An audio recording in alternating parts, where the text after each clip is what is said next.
Hello and welcome to the In the Frame podcast. I'm Luke and here today I'm with... me. So I'm Nina Jones. I'm a filmmaker who's kind of friends with Luke and Pip, so I thought I'd kind of chat to you guys for a bit. And we also have Pip here joining us from his couch. Hey. And so it's great to have you here, Nina. How are you doing? I'm good. It's a strange time to be alive, and I think we're definitely part of history right now. So I know it's difficult for a lot of people, but I think we're all trying to make the best of a bad situation right now, and I think things will get better. So we just all need to be positive and kind of focus on each other and make sure everyone's all right, I think. Yeah, definitely. Yeah. You're definitely right. It's strange times, but it's great to have you here, and it's great to talk a bit more into filmmaking and such. Yep. So thought we'd start off with the basics because so the first time I met you was when I was learning to be a filmmaker at the BFI Film Academy and such. And you were talking all about old cameras and the kind of the histories of filmmaking and such. And I didn't know if you worked at your current job when you did that back then, but it was just it's really fascinating to see you become like a teacher now compared to that first interaction I had with you. And so I was just wondering, how did you get into filmmaking and what started you down this road? Well, because I can't remember when that was, Luke. So I feel like I'm getting a little older now, which I've been trying to avoid. So some memories are very distant back to those times. It's something like 2015, maybe? Oh, that's not too bad. Maybe it's just my memory is fading. Sorry, Luke. Okay. So that's a really cool question for me, actually, because I think I took a slightly alternative route into filmmaking. I didn't do particularly well in school. I kind of scraped through my GCSEs and I kind of failed my A-levels and I had a real difficult time in those last sort of 5 years of education. Mm-hmm. I didn't know what to do. Kind of my school wasn't really supporting me in terms of kind of how creative I was. Mm-hmm. And I don't think I realized then that that's what I was missing. I was missing the kind of freedom and opportunity to tell stories and play around with photography. And, you know, it was a little bit different back then. We didn't have a huge amount of kind of avenues to do that and explore our kind of personal creativity. So when I left school, I was a little bit deflated and frustrated and a little bit angry, actually, at kind of school not really providing the right environment for me. So I took a year out before thinking about uni or anything. I worked on a farm, which was probably one of the nicest jobs I've actually had. So I love being outside. So I did that for a year. Unfortunately, one day I had me and the manager of the farm had a little bit of an altercation because I forgot to order some food for the horses because I just forgot. Anyway, it was a big deal. And then I think at the end of the kind of argument, I said, well, I don't really want to be here anyway. And they said to me, well, where do you want to be? And I said, I want to work in film and television. And fortunately for me, the person who owned the farm was an ex-BBC editor. And they went, right, fine. And off they stomped. And I just thought, oh no, what have I done? I'm going to get sacked. Anyway, she came back and she said, right, tomorrow morning, 6 a.m., you're going to be picked up by a producer from the Discovery Channel. And she's going to take you out for the day and you're going to have a day on, it was a documentary about Harley Davidsons. So I was like, this sounds cool. That's cool. And she went, if you come back and if you liked it, then maybe this isn't the place for you and maybe you should really think about pursuing a career in film and television.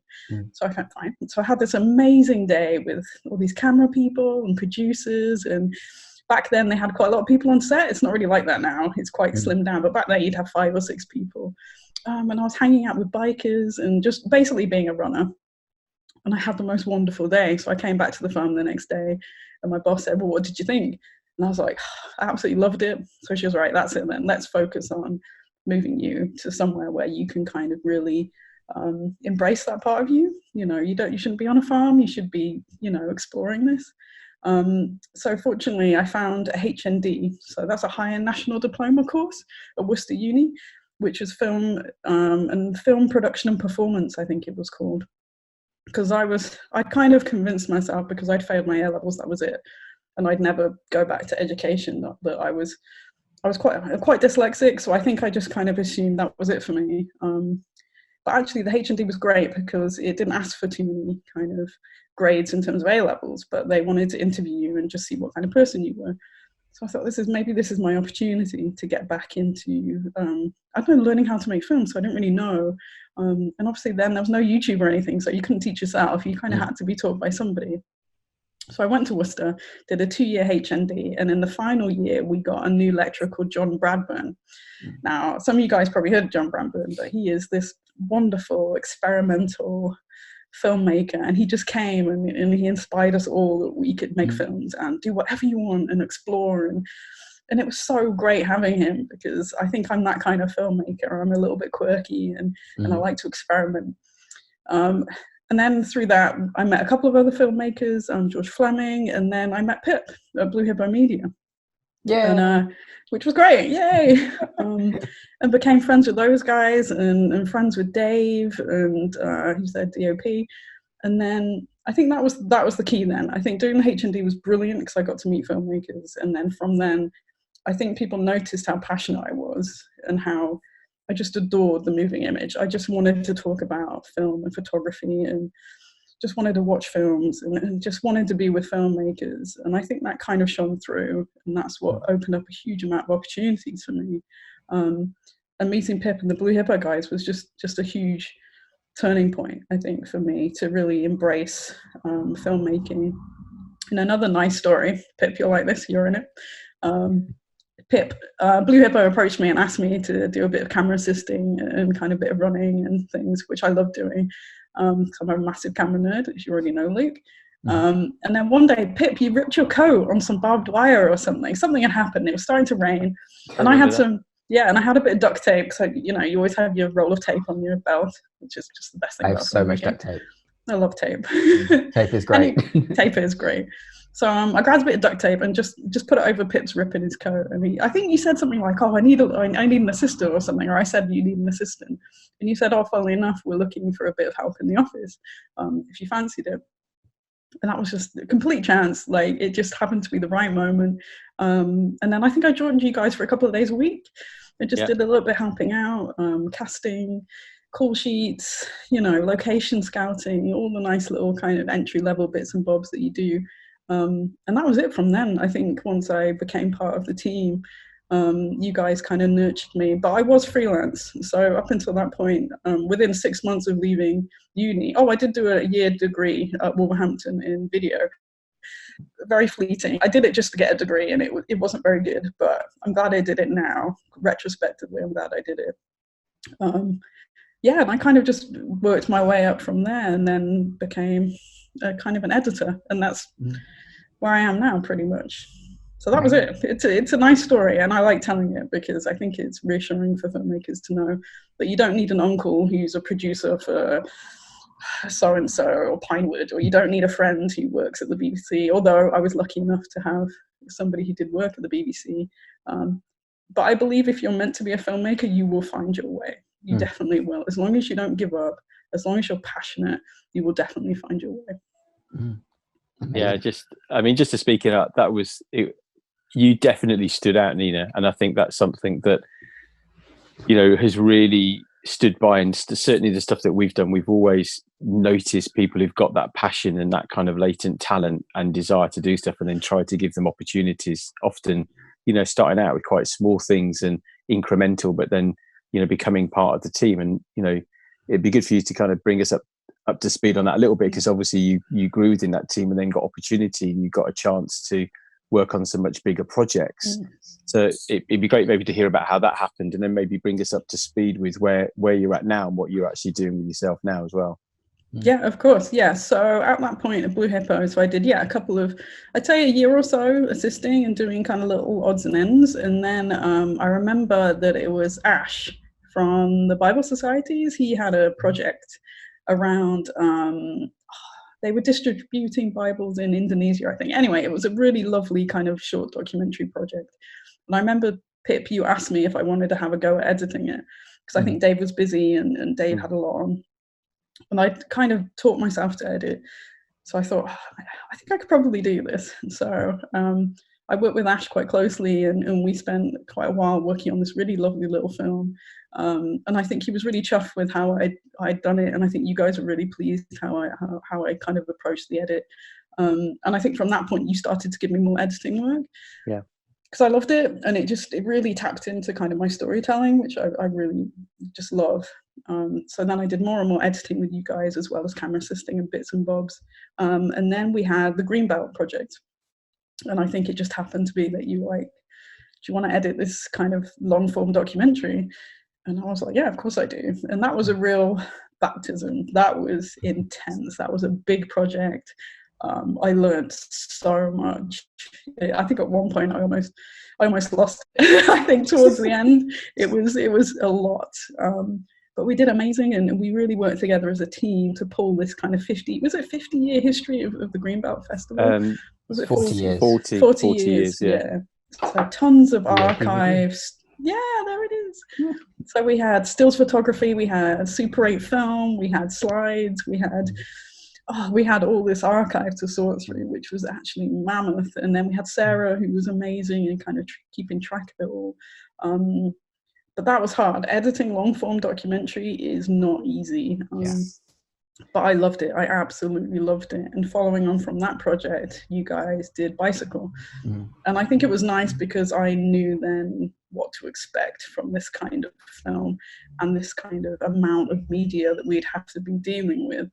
So doing Bicycle was brilliant. I think I approached Bicycle differently. And then also we had Michael Clifford, who came on board. And that was it. I love documentary. It is my favorite kind of genre within film. So doing that and having that opportunity to do those long form projects was a big deal. And actually it elevated my game. It really elevated my skill set. Not a lot of people have edited things of that length. So having that opportunity was a huge game changer for me. And it cemented my passion for documentary and also long form editing. So, and then from there, where did I go from there? So much stuff. I tried to count the other day how many film projects I worked on. It's nearly 1,000. You did a bit more freelancing, didn't you? I think after that, and worked for another company, I think close by to where we were. Yeah, I did. Because I've been freelancing for nearly 12 years at that point. That's a long time to be a freelancer, and I got exhausted, emotionally exhausted, not physically, emotionally, because I think I had a bit of debt left over from when I left uni, and I think I was really worried I wasn't really getting anywhere with that. So an opportunity came up to work as a post-production supervisor for a corporate film company based in Digbeth. So I went there for 2 years, which was really nice because it was full-time, which is just really lovely anyway, because it's just solid. You go in, you go out, leave at 5, which I'd never had. When you're a freelancer, you feel like you just work every hour of the day. So that was a bit of a luxury, but also hard work. And I learned a lot about corporate filmmaking and corporate editing. I always say, if you can make people cry watching a film about forklift trucks, then you're doing a good job. Oh, that's the goal right there. No, but that is, yeah. So I used to, because my skill set is storytelling with a documentary. So even if I was given a really quite bland corporate film about, I don't know, how to clean vending machines, I'd always approach it with a really documentary storytelling style, which was great. But clients loved it, and they were like, "Oh, such a lovely story in this film." So I did 2 years there because I really, really enjoyed it. They were a lovely team of people. And when you're a freelancer, sometimes it can get a little bit lonely. So it was nice being part of a team again. And then an opportunity came up at the University of Birmingham. They were looking for a film technician. And I've been corporate filmmaking ever since I left uni. And a huge part of that is teaching and training. And we would train anybody and everybody. We did a session with students who were deaf, with a group of deaf students, which was amazing. I've worked with grandmas, I've worked with children excluded from education, I've worked with adults with severe brain injury, adults with learning difficulties. I've worked with everybody. Bangladesh, you went, didn't you? Went to Bangladesh for 3 weeks and taught on a film project, which was amazing. We've been to South Korea. I've done so much teaching that it's something I adore. I love teaching. I just absolutely love it, and I always have. So when this role came up at the university, to be a technician but also teach their practical filmmaking, I thought, well, I'll apply. Actually, it was George who told me to apply. He said, "Neil, you should apply for this." And I was like, "Really?" I was like, "Okay."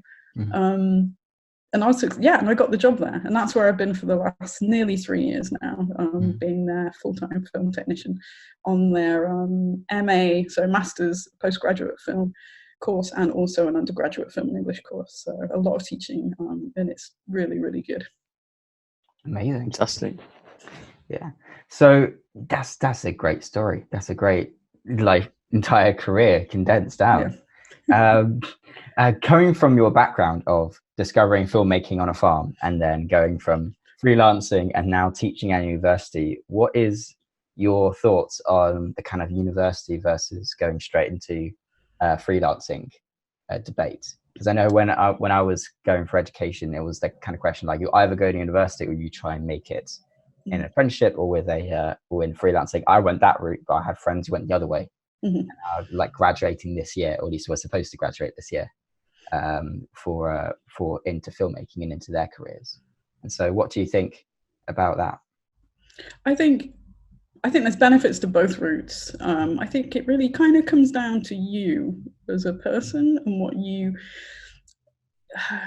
what you're comfortable with, because some people aren't comfortable or ready to be a freelancer, and it is hard. It is difficult to really, you're running your own business, you are a business, and that takes a huge amount of dedication to things that are not related to filmmaking, like admin and your tax return and promoting yourselves and marketing and and all this stuff is not easy. It's not easy to juggle with kind of the opposite side of that, which is creativity. So I'm split in two because I'm highly creative, a little bit, my attention span is quite short. I can get bored of things quite easily. And then with the freelancing, you also have to have a business side, which can be very, very boring. Tax returns are just the worst. So you need to be ready for that. And I don't think everyone is ready for that when they leave school, for example.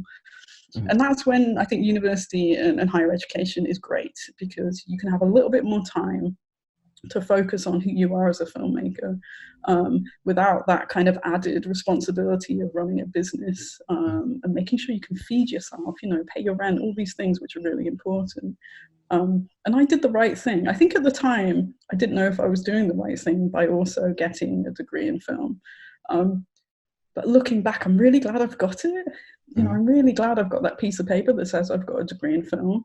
And I do think that means a lot right now. I think there was a bit of a dip when in filmmaking it didn't really matter if you had any kind of official qualification. I think that's going to change. I think actually employers like that. We found with our MA students, so the MA we do at the uni is in film and television research and production. And it's a highly practical course, but there's also a placement module where students go and work for companies for up to 10 weeks. And we've heard that a lot of students get jobs from those placements. So they work at BBC Drama Village and a lot of production companies within Birmingham, and a lot of them stay. So Tinker Tailor, for example, have several of our alumni. So they get an opportunity to meet filmmakers and meet production companies under the kind of umbrella of an institution like university who takes care of you. So you're highly looked after, all the admin is sorted out. And a lot of students who leave have this certificate that says they've got a master's degree in kind of film and television. And when they go to employers, often when it's down to them or another applicant, they go, yeah, this one's got a master's degree. And, they really are dedicated to what they're doing, to spend that extra year, or with an undergraduate degree, 4 years. And I think it is quite strong. It's quite a strong thing to have. But it definitely isn't for everyone. And I think there are also people who don't go down further education who also become fantastic filmmakers. So I think it's up to you. And personally, now being part of an institution and actually having the opportunity to share my skills with kind of the next generation of filmmakers, I can see that they are taking a lot of benefit from it. But obviously there'll be the students who probably could have not done it and still done equally as good. So I think it really depends on the person. Amazing. Yeah, I mean, I think I'd like, if I could just, Luke, just speak into that as well. I think Nina's absolutely right. I think for me, the biggest thing I come across is that people don't, I think, sometimes fully think through and interrogate those options. and which ones would be best for themselves. I think for a long time there was just an assumption that you need to go to film school, or you need to go to university, you need to go and do a film degree, or vice versa. There were those who go, oh, that's just a load of rubbish, you don't need to do that stuff, just get in there, get your hands dirty, get stuff done. And I think that left a lot of people thinking, oh, I don't know, what should I do? And you're absolutely right. I think it's very much down to the individual and what where they're at, what motivates them, how they learn, how they grow, even down to the situation they're currently in. Maybe they do need some time to be in that, so they can build up some life skills and some ways in which maybe they can be a little bit more capable of going freelance, or supporting themselves in some way excuse me, some way, as they find their ways forward. But for others, it's like they're just hungry for it, and it may be that they've got a really good plan. I often say to people, the fact that you're spending 4 days working in McDonald's flipping burgers, but every other moment of your time is around the passion of filmmaking and making films, you're a filmmaker. You're just doing something to sustain yourself whilst you do it. And there will come a time when you're doing it for 3 days flipping burgers, 2 days for flipping burgers, 1 day for flipping burgers. You know what I mean? And so I think you're absolutely right that you've got to work it out. And that's why I think it's really important that there are places around that people can go to in terms of networking, meeting other filmmakers, having access to resources like this, where they can hear from people and hear from different people's experiences, and then weigh up for themselves, what is the right thing for me at the moment. And I think also, if you're going to go into academia, you really need to interrogate the course.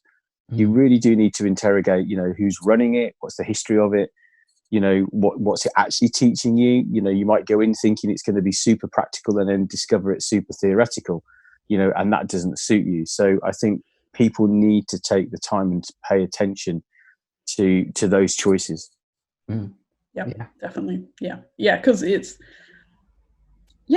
for some people it's just not what they want. They don't need to go to university, and or college, or all these other places that do courses. I know several friends who have literally hit the ground running, bought a camera, saved up all their money over the last 6 years, left school, bought a Black Magic, and literally have just gone out and started being a filmmaker, and it's worked absolutely perfectly for them because they wouldn't have gained anything from going to university.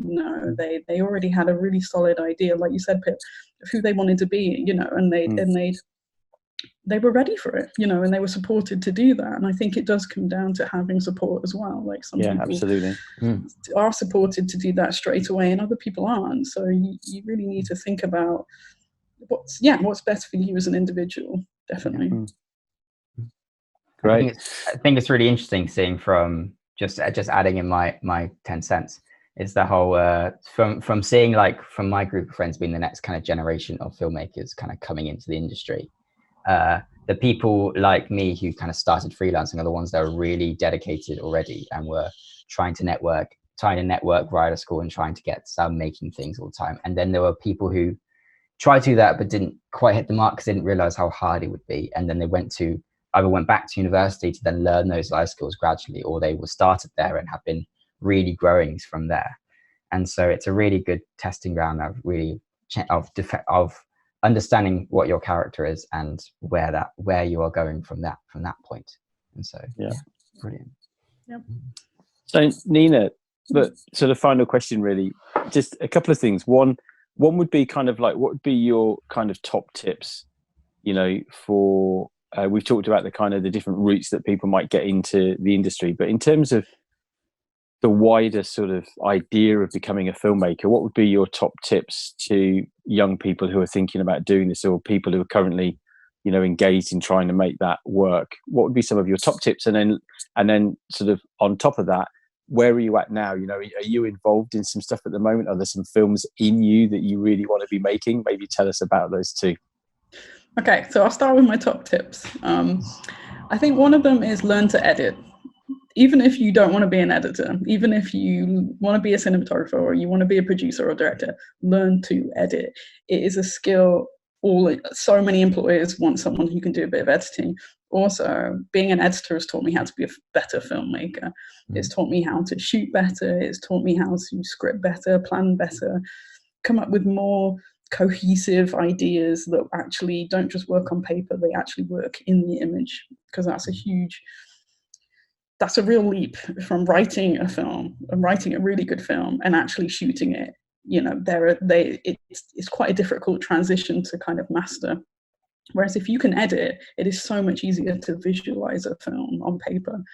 So that's definitely at the top of the things I'd recommend. And there is no excuse not to learn to edit. There is free editing software. There are thousands and thousands of how-to videos on YouTube, and they are fantastic. I use them all the time in my teaching.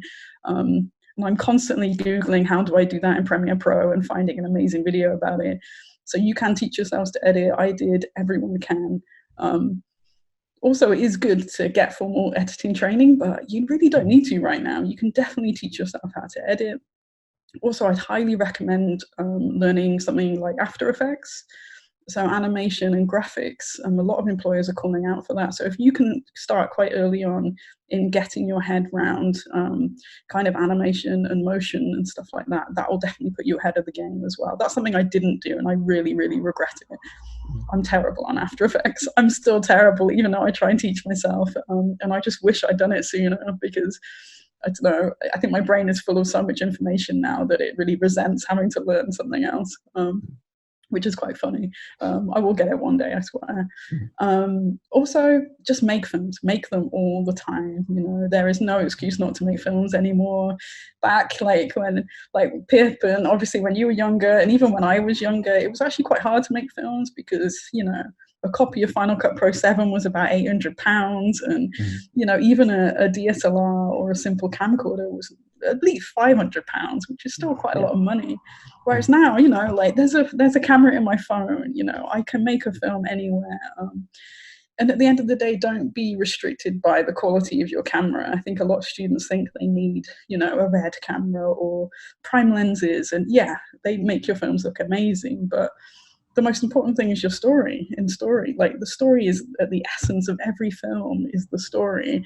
And if your story is good, it doesn't matter what it's been filmed on, you know, and yeah, it might be that the quality is not that great, but if you've thought of really good shots and you've edited it together well, and your story's engaging and your sound's really good, then people will watch your film, you know. So invest in that, invest in, I don't know, reading and learning about life. So you've got all of that richness to put in your storytelling.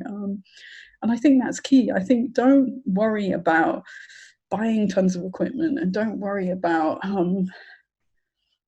don't know, I think, what is it to worry about? I don't know, edit that bit out because I'm not sure where I was going with that. But yeah, and just expose yourself to interesting people, interesting stories, watch films, especially documentaries, because they're the best. I'm a little bit biased. Especially our documentaries. Watch yes, them. especially the ones we've done. And try and really seek out people like you, and they do exist, you know, and because we're so connected now, you can meet people, even if you're not a big, I hate networking, I absolutely just, I'm allergic to it, but I still have a huge network of film friends because we communicate online, you know, there's things like Producers Forum and things, you know, there are these hubs and spaces of filmmakers on Facebook. And Twitter's great because you can get in little arguments with other people about whether that film was as good as people said it was. And so I think you just really need to get out there and express your passion for film. And I think that is key. Just live, breathe, eat, sleep films, and you will definitely become a filmmaker. There's no way you can't. Amazing. Good advice. And one final question, just because I thought about it while you were chatting. From your position teaching the next generation of filmmakers on these master courses, what is this next generation looking like from content they're wanting to create and the films they want to tell and the stories they want to tell?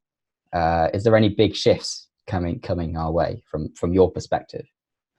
I think we are seeing some really interesting, exciting filmmakers coming on board. A lot more experimentation. which I'm so pleased about. You know, they're really looking at film and the film landscape and going, well, how can we make things different? Like, how can we push the boundaries of storytelling and the moving image?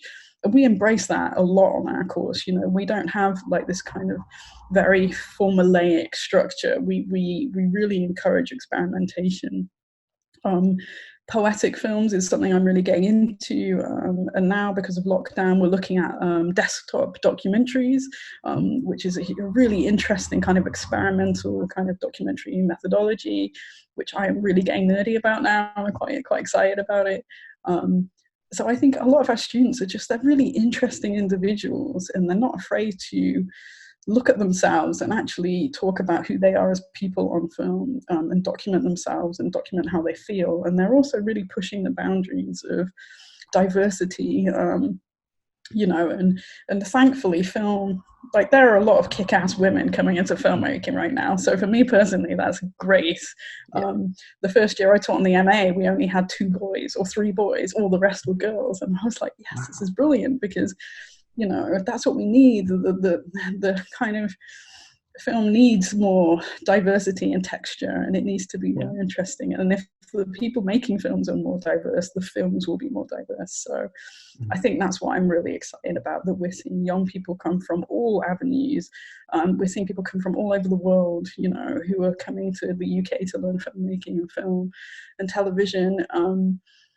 So they're a really interesting bunch, and I think once we move over this kind of this hill that we've kind of come across, I think on the other side is going to be some really interesting filmmakers ready to hit the ground running and start making film and TV and make it incredibly interesting. So I'm really excited about it. Amazing. Well, Nina, just that. Sorry, the one end to my other one. Sorry, Luke. What are you up to now? You know, are there films that you're collaborating on? Are there ideas that you've got? Is there stuff that you would like to be making? So I've just started a PhD, so that is a huge part of my life now. It's part-time, so I do it kind of outside my full-time work, and I'm looking at the ethics of true crime documentaries. So I'm a bit of a true crime nerd, and I'm kind of really dissecting and ripping into the ethical kind of structure of true crime as a documentary genre. So that's huge, and that's an audio-visual documentary. So my dissertation is an hour-long documentary piece with a written defense. So I'm actually getting, finally, after all these years, to make my own documentary. And something you'll learn when you become a filmmaker is you actually end up spending a huge amount of time making films for other people, because that's your job now, and that's what you do. So after all these years of making films for it, which I've loved, by the way, I'm finally now getting to channel my creativity into my own piece of work, which is terrifying. I am not gonna lie. I am absolutely terrified, because making films for other people is great, because they tell you what you want and you sit there and you give it back and they're like, thank you. Whereas now I'm completely in control of everything. And it is terrifying, but also really, really, really exciting. So ask me in 6 years' time, and hopefully I'll have a really nice documentary to show you all. And on the side of that, I'm also doing a lot of video essays. And I love video essays. We teach them on the course. Our second year undergrad course has a kind of a digital documentary module, which are video essays. So it's a more theoretical, critical analysis of film, and you get to make your own film from that. So I've been kind of messing around with Watchmen, the TV series, and looking at that and how it's edited, and which I like, because I think I have this kind of really niggling thing in the back of my head all the time to know more, and I want to know more, and I want to know more, which is perfect in academia because it is about research and it is about digging and digging and digging. So it's really kind of feeding that side of me, which I'm really, really excited about. Brilliant. Well, I think we're out of time for our podcast now, but thank you so much for coming along, Nina. It's been an absolute pleasure having a chat with you and hearing all about what you're up to, and we really wish you all the best for your true crime documentary. My words don't work apparently. Yeah, thanks, Nina. Lovely to see you. You too, guys. Take care. See you soon. You too. Safe. Bye. Remember to subscribe to OSBD and follow us on Facebook. And Nina, is there anywhere that the audience can follow you if they want to? I have a Twitter, which is @NinaJonesFilm, and it's mostly either kind of stuff about dogs or about filmmaking. You never know what you're going to get. Perfect. That's the best way to live. It's the best way to live. And so thank you all and take care. Bye. Bye, guys. Bye.